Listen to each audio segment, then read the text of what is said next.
बिस्मिल्लाहिर्रहमानिर्रहीम अस्सलाम वालेकुम हर्पल टीवी की तरफ फिर आपको खुशामदीद। 27 दिसंबर बेनज़ीर की शहादत का दिन है आज। आज के दिन बेनज़ीर को शहीद किया गया था। ख़ुदकश हमला भी हुआ उनके ऊपर और वो एक बहुत बड़ी लीडर थी। अज़ीम लीडर के नाम आज की हम वीडियो बना रहे हैं। आखिर उस दिन क्या हुआ और उनकी शख्सियत किस तरह थी, इस पे बात करते हैं राहिल बेग से। राहिल भाई, बेनज़ीर भुट्टो की कैसी शख्सियत थी? आप किस तरह देखते हैं उनको? बिल्कुल जी, कायदे जमहूरियत की वो बेटी जो वाकई बेनज़ीर थी, जिनकी कोई मिसाल नहीं मिलती। चाहे आप उन्हें पॉलिटिशियंस में देखिए, और सबसे बड़ी बात और एज़ाज़ की ये बात है कि वो मुस्लिम दुनिया की पहली ख़ातून वज़ीर-ए-आज़म थी, और बहुत कम उम्र के अंदर उन्होंने इतना बड़ा मनसब को संभाला। और जितनी निडर थी, बहादुर और दलेर थी, तो शायद वो दलेरी, वो जवां-मर्दी तो आदमियों में भी नज़र नहीं आती कि जब वो कई साल की जिलावतनी के बाद कारसाज पर आती हैं, पहला अटैक उनके ऊपर होता है और अगले ही दिन वो उन तमाम ज़ख्मियों से मिलने के लिए उनके पास जाती हैं, उनसे मिलने जाती हैं। तो 27 दिसंबर पाकिस्तान की तारीख़ का वो स्याह दिन है, जिस दिन दुश्मन ने, दहशतगर्द ने बेनज़ीर के ऊपर हमला किया और एक अच्छी लीडर पाकिस्तान से हमेशा हमेशा के लिए चली गई।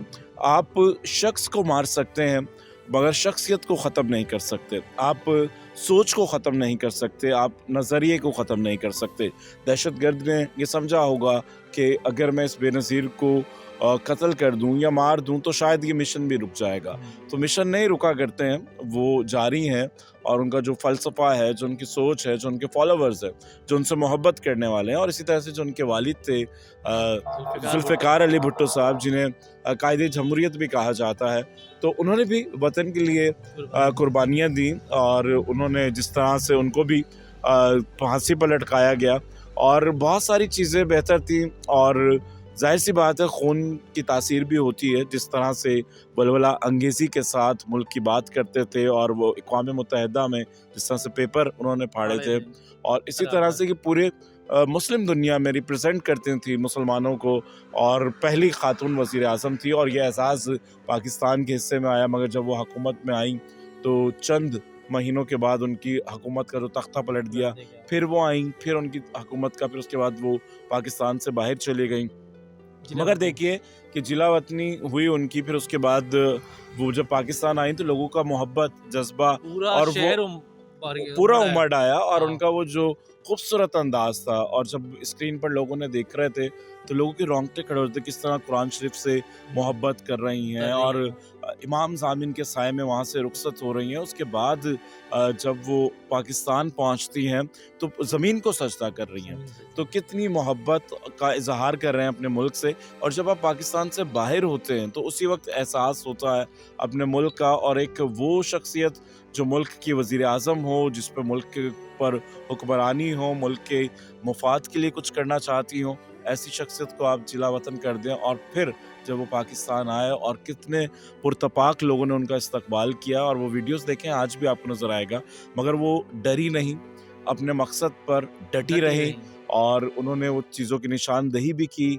अपने मरने के बारे में भी उन्होंने कहा कि मेरी ज़िंदगी ख़तरे में है, बावजूद वो पाकिस्तानियों के लिए आई। और जब लियाकत बाग, जो अब बेनज़ीर शहीद पार्क के नाम से, तो उस लियाकत बाग में जब वो जलसा कर रही हैं, और जलसे के बाद जब एक बार स्टेज से वो जब उतर रही हैं, तो वो उनके कदम थोड़ा-सा लड़खड़ाया, और हो सकता है कि वो मौत का फ़रिश्ता उनके करीब हो, और या जाने वाले को एहसास हो रहा होता है। वहाँ पर एक खुदकुश हमला होता है, भगदड़ मचती है, लोग भागते हैं इधर-उधर। फिर वो जब जैसे ही गाड़ी से अपने प्यारों को, अपने चाहने वालों को उनको शेक हैंड करने के लिए, हाथ हिलाने के लिए बाहर निकलती हैं, तो वही एक बदकिस्मत गोली मोहतरमा के लगती है, और फिर उसके बाद वो जानवर साबित नहीं होती हैं। और उसके बाद जो गम था, जो पाकिस्तान भर में, मैंने तो अपनी ज़िंदगी में कभी इतना शोक की फ़िज़ा नहीं देखी, चाहे वो इस पार्टी से था या नहीं था, दुख था। और मेरा वैसे किसी सियासी पार्टी से कोई ताल्लुक़ नहीं है, और ना ही मेरी कोई लेकिन अज़ीम लीडर जो दिलचस्पी है है। ना, मगर शख्सियत बहुत बड़ी थी, लीडर अजीम थी। देखिए कि जो लीडर बनते हैं, जो शख्सियतें बनती हैं, वो सदियों में पैदा सदियों में होती हैं, पैदा ऐसे नहीं मिल जाती हैं चीज़ें। और हम लोग इतने बदकिस्मत लोग हैं, हम मरने के बाद कदर करते हैं, हम मुर्दा परस्त कौम हो चुकी हैं।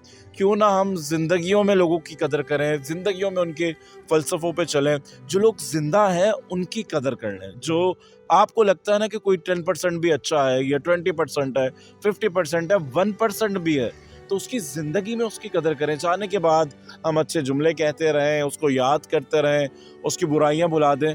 तो देखें, जो चीज़ें ज़िंदगी में करने वाली है, हम मरने के बाद करते हैं।